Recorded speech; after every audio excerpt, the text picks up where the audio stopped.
নদীও জীবন, ও নদীও জীবন, বাংলাদেশের নদীও জীবন, বাংলাদেশের নদীও জীবন। প্রিয় দর্শক, শুরু হলো নিয়মিত অনুষ্ঠান নদী ও জীবন। বাংলাদেশের চরের মানুষের সুখ দুঃখ, তাদের আশা আকাঙ্ক্ষা, তাদের দুঃখ বেদনা, তাদের প্রত্যাশা, তাদের স্বপ্ন, এই বিষয়গুলোই হচ্ছে এই অনুষ্ঠানের মূল প্রতিপাদ্য। আজকে আমাদের এই অনুষ্ঠানের অতিথি লালমনিরহাট জেলার কালীগঞ্জ উপজেলার চেয়ারম্যান নুরুজ্জামান আহমেদ। আমরা প্রথমে তার সঙ্গে কথা বলবো, তারপরে অন্যান্য বিষয়। আপনার উপজেলায় যে 3টি ইউনিয়নে চর রয়েছে, একাধিক চর আছে, সেই চরগুলোর সাধারণভাবে সামগ্রিক অবস্থা কীরকম এখন, সেটা একটু আমাদের যদি বলেন। আমার উপজেলায় 3টি ইউনিয়ন চরবেষ্টিত। এই চরবেষ্টিত এলাকার জনগণ তারা বিভিন্ন সমস্যায় জর্জরিত। সমস্যাগুলির মধ্যে প্রধান সমস্যা হল যোগাযোগ ব্যবস্থা, শিক্ষা, স্বাস্থ্য ব্যবস্থা। এবং এই চর এলাকার মানুষদের এই সমস্যাগুলি যদি আমরা সমাধান করতে পারি, তাহলে আমার মনে হয় যে তারা জীবন ফিরে পাবে এবং তারা দীর্ঘদিন যাবৎ এই চর এলাকায় বসবাস করে তারা বিভিন্ন সুবিধাদি থেকে তারা বঞ্চিত হচ্ছে এবং তারা বিশেষ করে যোগাযোগ, আমি যেটা বলেছি, যোগাযোগ, শিক্ষা, স্বাস্থ্যের ব্যাপারে তারা কোনো সুযোগ সুবিধা পাচ্ছে না। তাদের একই সঙ্গে আর্থিক অবস্থাও তো খুব খারাপ। আর্থিক অবস্থা মোটামুটিভাবে খুবই খারাপ আর কি। এবং তারা তেমন কর্মসংস্থানের ব্যবস্থা তো চর এলাকায় নেই। কর্মসংস্থানের ব্যবস্থা নেই, তারা ওই কৃষিজীবী আর কি, কৃষির উপরেই প্রধানত নির্ভরশীল আর কি। বেশিরভাগ মানুষ অনেক সময় ধরেন আপনার, তারা তো চরের বাইরেই কাজের সন্ধানে চলে যান এবং দীর্ঘদিন পর আবার হয়তো চরে ফিরে আসেন তাদের পরিবারের কাছে। হ্যাঁ, আছে, এরকম আছে। পরিবারের অনেক যুবক বা যুবকরা তারা কাজের জন্য বিভিন্ন এলাকায় যায়, যেমন ঢাকায় যায়, চিটাগাঙ্গে যায়, সিলেটে যায়। বিভিন্ন এলাকায় গিয়ে তারা বছরের 6 মাস তারা কাজ করে এবং বাকি সময় তারা আবার ফিরে আসে। এবার বাজেটেও আপনার অর্থমন্ত্রী বলেছেন যে দরিদ্র মানুষের জন্য একটা বরাদ্দ আছে, সেখানে তিনি বিভিন্ন এলাকার কথা বলতে গিয়ে চরের কথাও বলেছেন।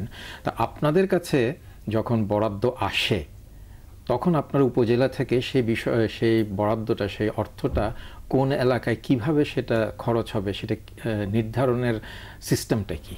চর অঞ্চলগুলির জন্য আমাদের সবারই একটা লক্ষ্য আছে, সরকারেরও লক্ষ্য আছে এবং সরকারও চায় যে চর এলাকার এই সমস্যাবহুল চর এলাকার মানুষের যে বিভিন্ন রকমের সমস্যা, তারা বিভিন্ন সুযোগ সুবিধা থেকে বঞ্চিত হচ্ছে।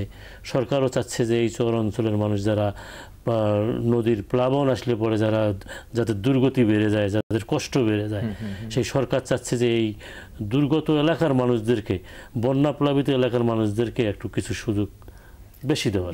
আমরা লক্ষ্য রাখি চর এলাকার লোকজনদের জন্য কিছু সুবিধা বেশি দেওয়ার জন্য। আপনার এলাকায় যে চরগুলো, চর তো দুটা চরিত্র আছে, একটা কিছুটা স্থায়ী চর আর কিছুটা একেবারে অস্থায়ী এবং ভঙ্গুর। আপনার এলাকার চরগুলো কি মানে কোন পর্যায়ে? আমার এলাকায় অনেক চর আছে, 3টা ইউনিয়নে। আমার চরগুলো মোটামুটি হবে অনেক বেশি এবং এটা স্থায়ী আর কি। নদীর যখন ভাঙন শুরু হয় তখন ভাঙতে ভাঙতে এমন অবস্থা দাঁড়ায় যে মানুষ রাতের বেলা শুয়ে আছে, ঘুমে আছে, সকালে উঠে দেখতেছে যে তাদের জমি জায়গা সব নেই। আপনার ওই এলাকার একটি তথ্যচিত্র তৈরি করেছি আমাদের নদী ও জীবনের যে ডকুমেন্টারি ফিল্ম ইউনিট আছে, তারা ছবিটি তৈরি করেছেন। এখন আমরা ছবিটা দেখব, ছবিটা দেখার পরে তারপর আবার আমরা আলোচনায় ফিরে আসব।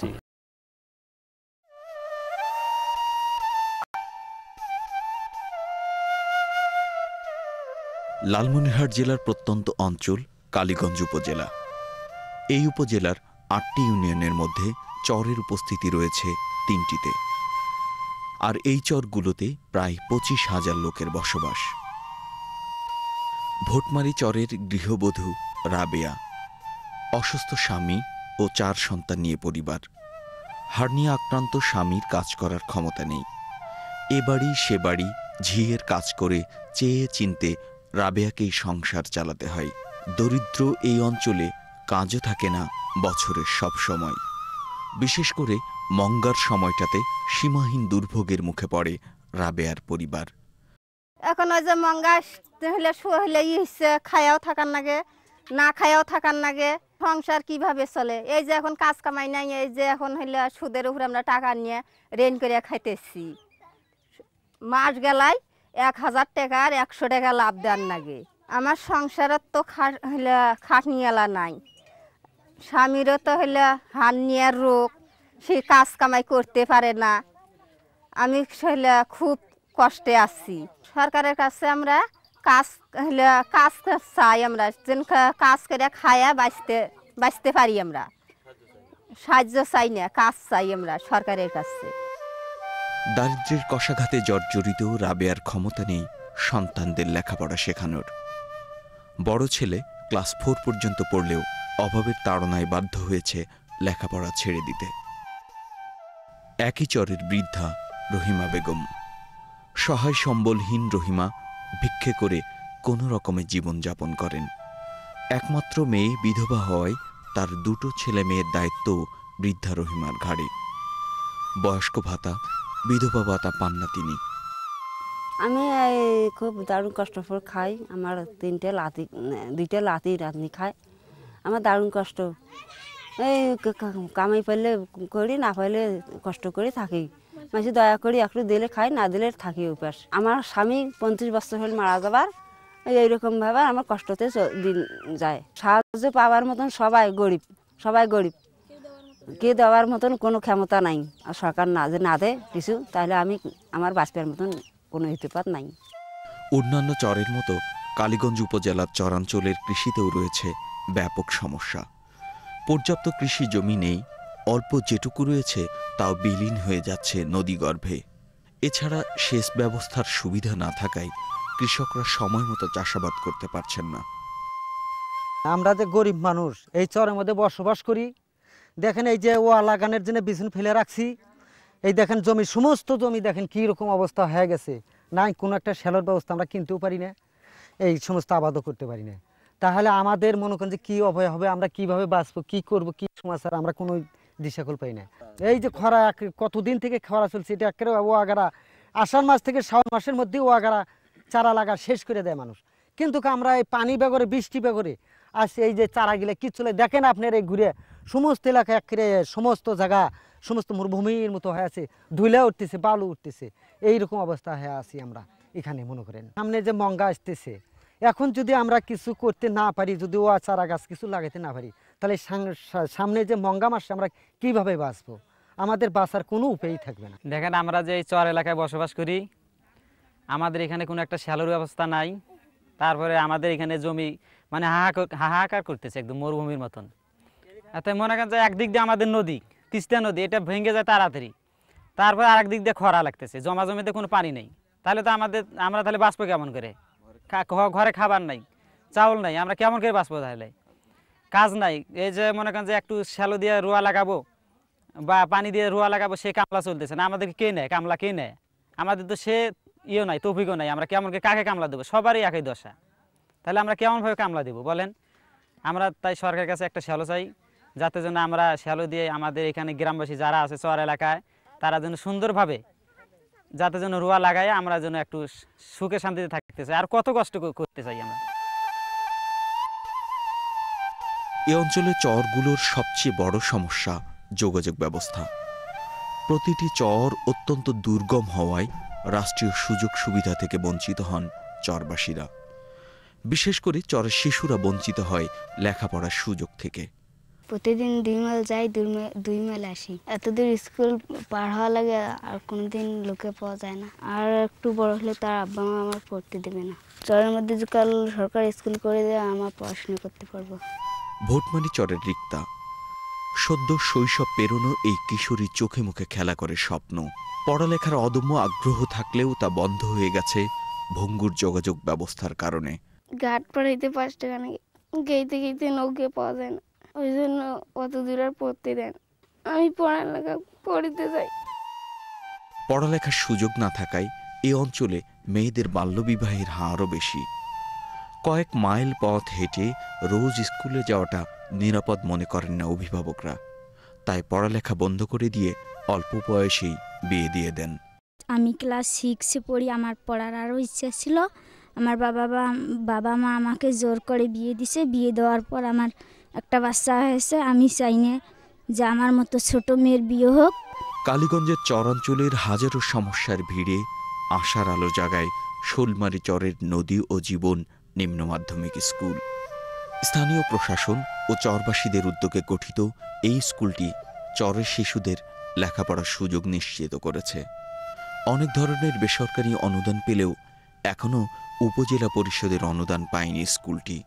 7টি ওয়ার্ডেই আমার নদী গড়বে, আর 2টি ওয়ার্ড ভালো অবস্থা আছে, কিন্তু সেখানে দেখা যায় এই 7টি ওয়ার্ডের লোককে বাঁচাইতে যে আমাদের ওখানে 4টে ওয়ার্ড আছে, যেমন কালিকাপুর, শোলমারি, ভটমারির কিছু অংশ, এটা পুরা দ্বীপচর।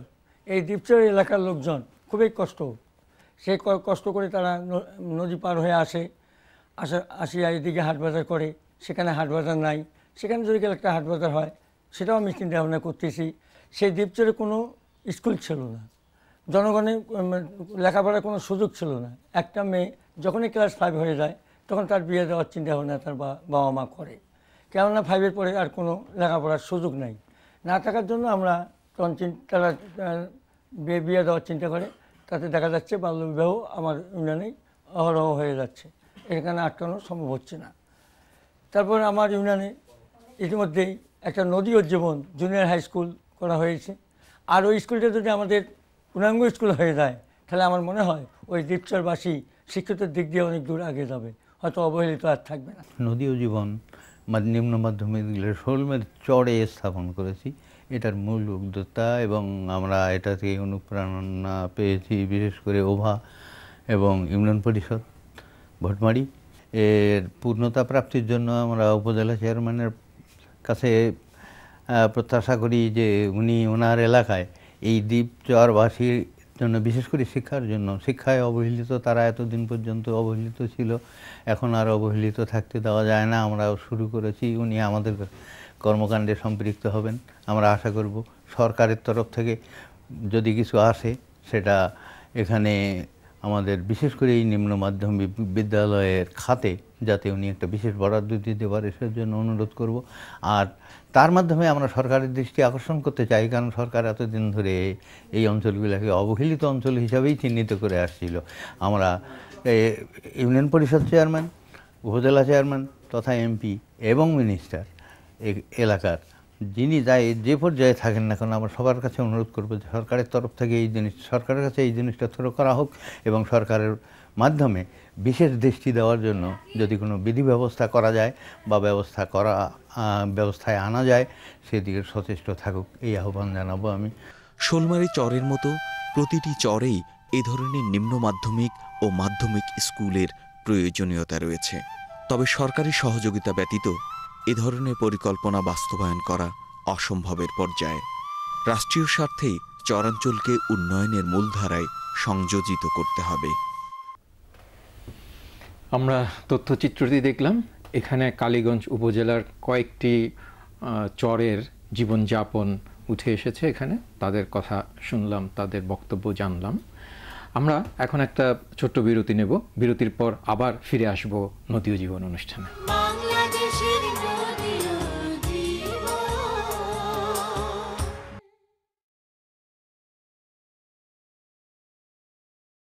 বাংলাদেশের নদী ও জীবন। ফিরে এলাম নদী ও জীবন অনুষ্ঠানে।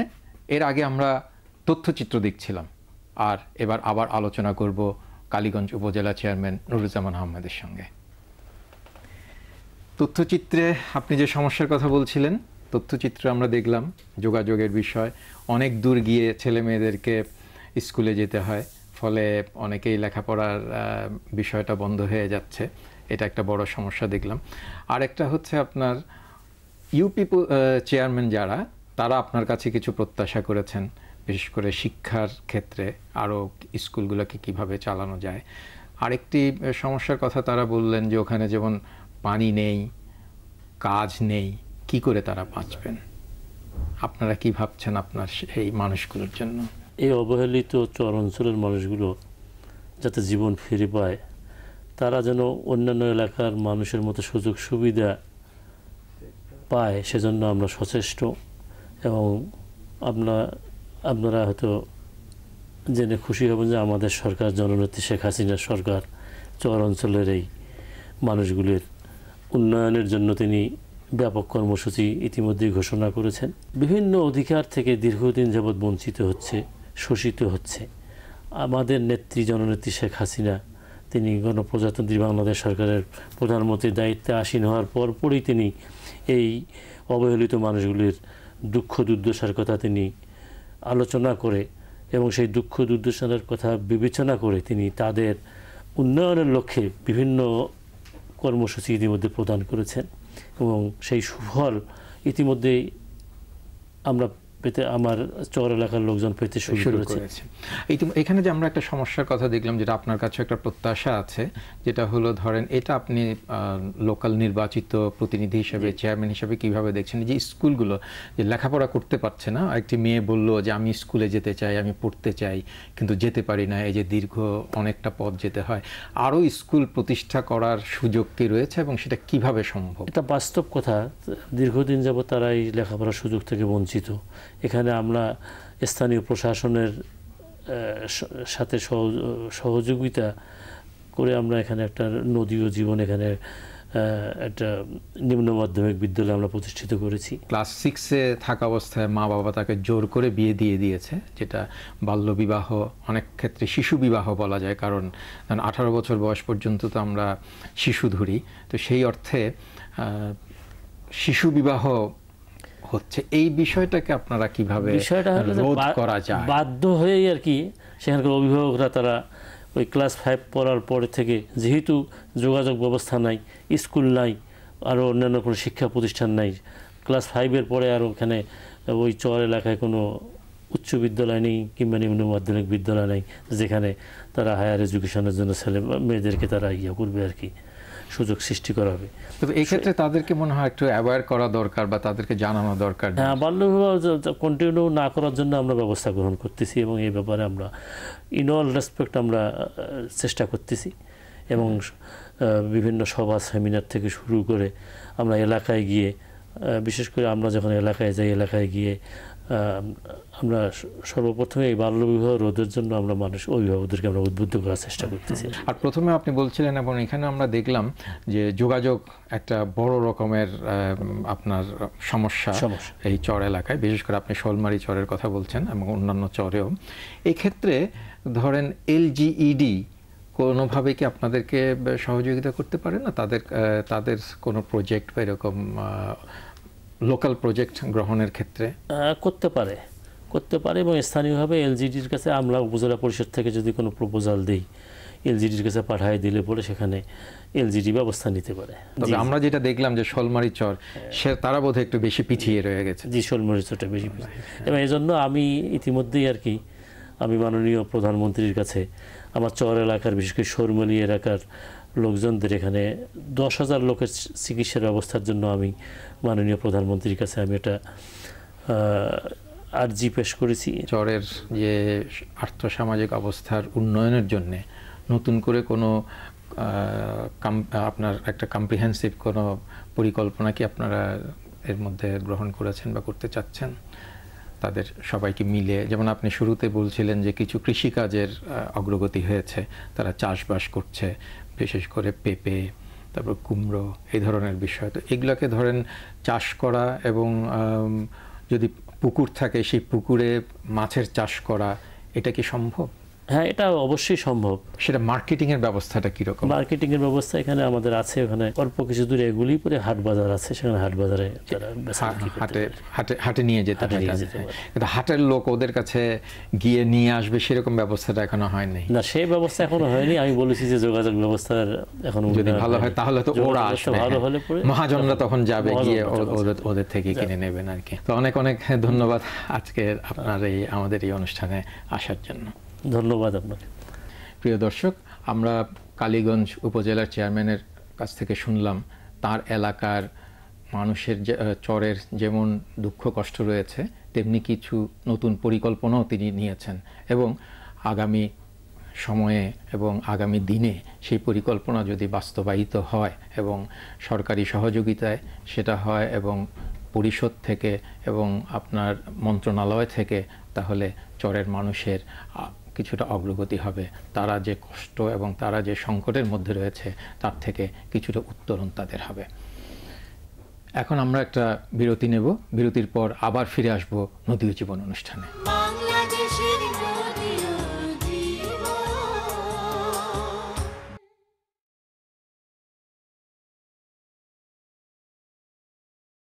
বাংলাদেশের নদী ও জীবন।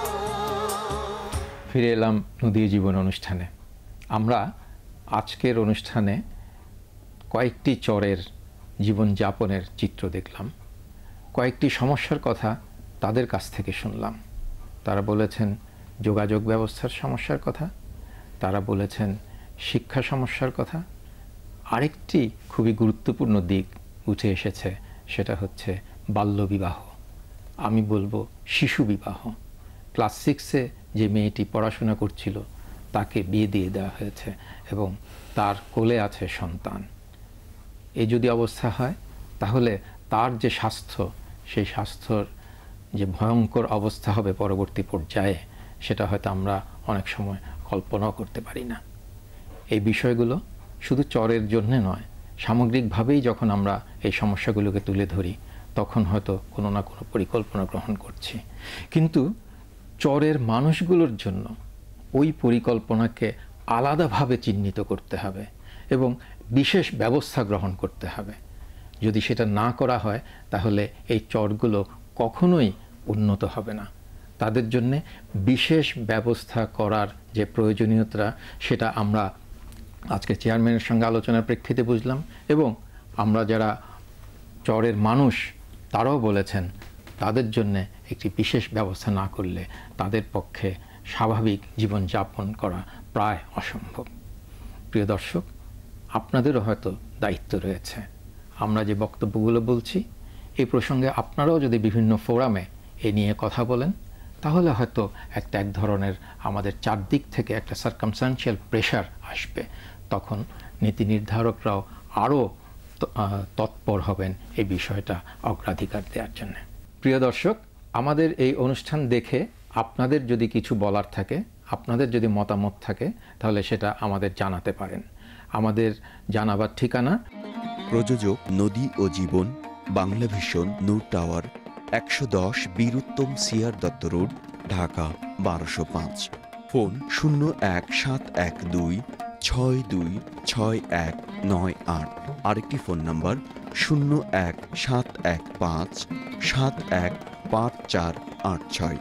Email nodiojeebon@banglavision.tv। আজকে এই পর্যন্তই।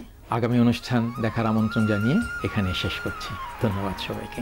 নদীর বুকে চর বালুতে বাঁধে ঘর, জানতে চাই তাদের ব্যথা, বলতে চাই তাদের কথা। বাতাস বহে স্বপ্ন দোলে, হাসে কাঁদে